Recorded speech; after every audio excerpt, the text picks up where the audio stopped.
मायके के काजू।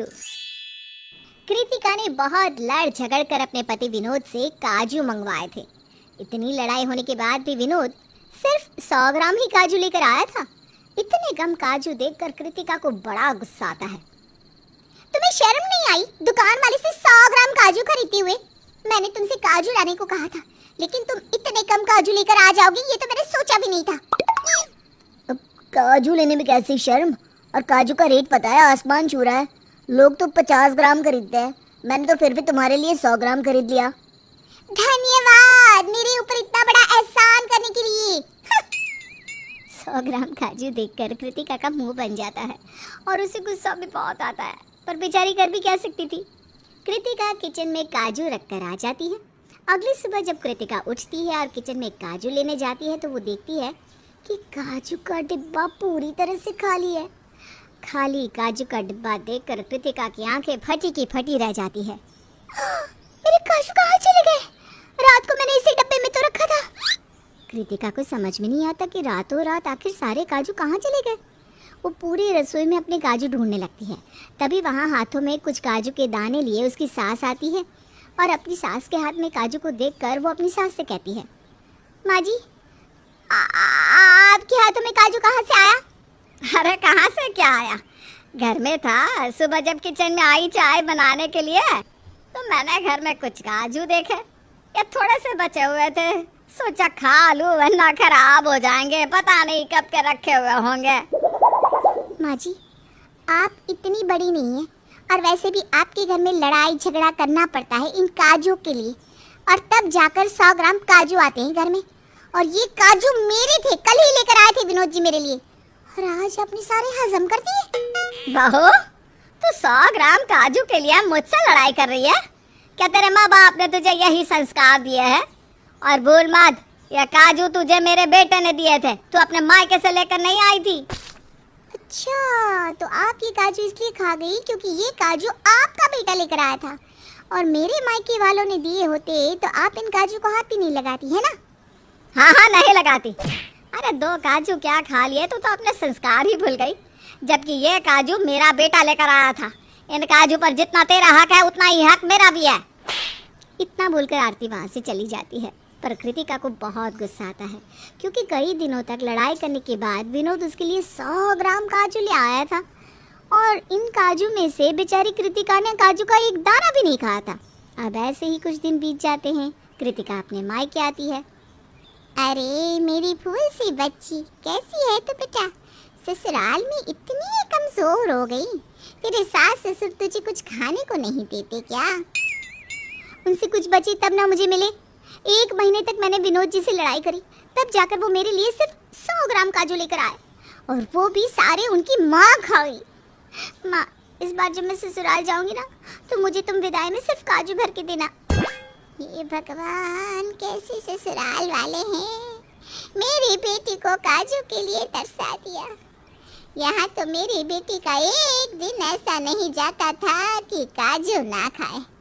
चिंता ना कर बेटा, जब तू अपने ससुराल जाएगी तो मैं तेरे लिए बहुत सारे काजू पैक कर दूंगी। अब तो मैं अपने मायके से काजू लेकर जाऊंगी, और तब देखती हूँ कैसे खाती है माँ जी मेरे काजू। अगर उन्होंने मेरे मायके का काजू खाया ना तब उन्हें उन्हीं की बात याद दिलाऊंगी।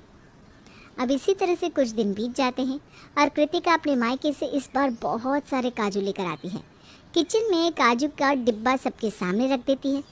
जब आरती की नज़र काजू पर पड़ती है तो उसके मुंह में पानी आ जाता है और वो थोड़े काजू निकाल लेती है, पर तभी वहाँ कृतिका आ जाती है और अपनी सास के हाथों से काजू लेकर कहती है, माँ जी ये काजू आपका बेटा लेकर नहीं आया, ये काजू मेरे मायके के हैं, इन पर सिर्फ मेरा हक है, और ये काजू मेरी माँ ने सिर्फ मेरे लिए दिए हैं। याद है ना आपको? क्या कहा था आपने? हाँ? अरे मुझे याद दिलाने की कोई ज़रूरत नहीं है, मुझे सब कुछ अच्छे से याद है। मैं तो बस देख रही थी कि तेरी माँ ने कैसे काजू भेजे हैं।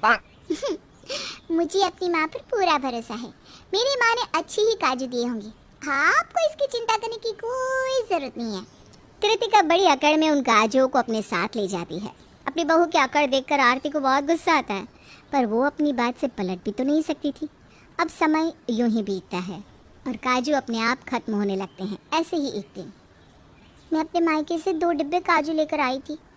मुझे आए अभी अपने मायके से 1 महीना नहीं हुआ और मेरा एक काजू का डिब्बा तो खत्म भी हो गया। जबकि मैं तो इतने काजू खा भी नहीं रही, फिर भी मेरे काजू कहाँ जा रहे हैं? कहीं मेरे सारे काजू। कृतिका का शक अपनी सास पर जाता है और इसलिए कृतिका अपनी सास को रंगे हाथ पकड़ने की सोचती है।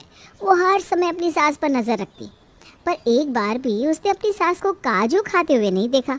फिर भी उसके काजू तो बड़ी तेजी से खत्म हो रहे थे। कृतिका को समझ में नहीं आ रहा था कि आखिर उसके मायके से लाए हुए काजू जा कहाँ रहे थे। मैं 2 दिन से माँ जी पर नजर रख रही हूँ, पर इन 2 दिन में एक बार भी माँ जी ने मेरे काजू की तरफ देखा भी नहीं। फिर कौन है जो मेरे काजू खा रहा है? कृतिका अपने मायके के काजू को लेकर बड़ी परेशान थी। अब इसी तरह से 2 दिन बीत जाते हैं और एक दिन जब विनोद घर में होता है तो कृतिका घर के सारे काम खत्म करके अचानक से अपने कमरे में जाती है और देखती है कि उसका पति टिफिन में भरकर काजू खा रहा है। अपने पति को काजू खाता देख कृतिका अपने पति से लड़ाई करने लगती है। तो तुम हो काजू चोर, मैंने तुमसे काजू मंगवाया तो तुम मेरे लिए 100 ग्राम काजू लेकर आए, और जब मैं अपने मायके से काजू लेकर आई तो तुम टिफिन में भर भर के खा रहे हो। अब तुम्हें शर्म नहीं आ रही एक बार में 500 ग्राम काजू खाते हुए? अरे इसमें शर्म कैसी? अगर ये काजू तुम्हारे मायके के हैं तो क्या मेरे ससुराल के नहीं है? मुझे कुछ नहीं पता, मेरे मायके के काजू तुम नहीं खाओगे, और अब तक तुमने जितने भी काजू खत्म किए ना वो सब मुझे चाहिए। अरे यार कैसी पत्नी हो तुम, इतने से काजू के लिए अपने पति से लड़ रही हो? हाँ, क्योंकि ये काजू मुझे तुम या तुम्हारी माँ लाकर नहीं देते। मैं अपने मायके से लेकर आई थी ये काजू, वो भी अपने लिए, जिसे तुम अकेले चट कर गए। तुम जानते भी हो मैंने माँ जी पर शक किया था, पर वो तो निर्दोष निकली। इसलिए अब जब तक तुम मेरे लिए काजू लेकर नहीं आओगे मैं तुमसे बात नहीं करूंगी। क्या? इन काजू के लिए तुमने मेरी माँ पर शक किया? हाँ किया, क्योंकि तुम्हारी माँ भी तुम्हारी तरह है, मुझे काजू लाकर नहीं देती और फिर मेरे काजू छुप कर खा जाती है। पर इस बार उन्होंने मेरे मायके के काजू नहीं खाए क्योंकि हमारी लड़ाई हो गई थी। पर तुम खा गए, इसलिए मुझे मेरे काजू चाहिए। अरे तुम्हारे मायके वाले बहुत अमीर है, इस बार जब दोबारा मायके जाओ तो 4 डब्बे काजू लेकर आना। बेशर्म आदमी, वो काजू मैं अपने मायके से लेकर आई थी, वो भी मांग कर। मैं तुम्हें तब तक माफ नहीं करूंगी जब तक तुम मेरे काजू लेकर नहीं आओगी। कृतिका के मायके के सारे काजू उसका पति खा चुका था, इसलिए कृतिका विनोद से बहुत लड़ाई करती है और जब तक विनोद उसे काजू लाकर नहीं दे देता वो उसे माफ नहीं करती।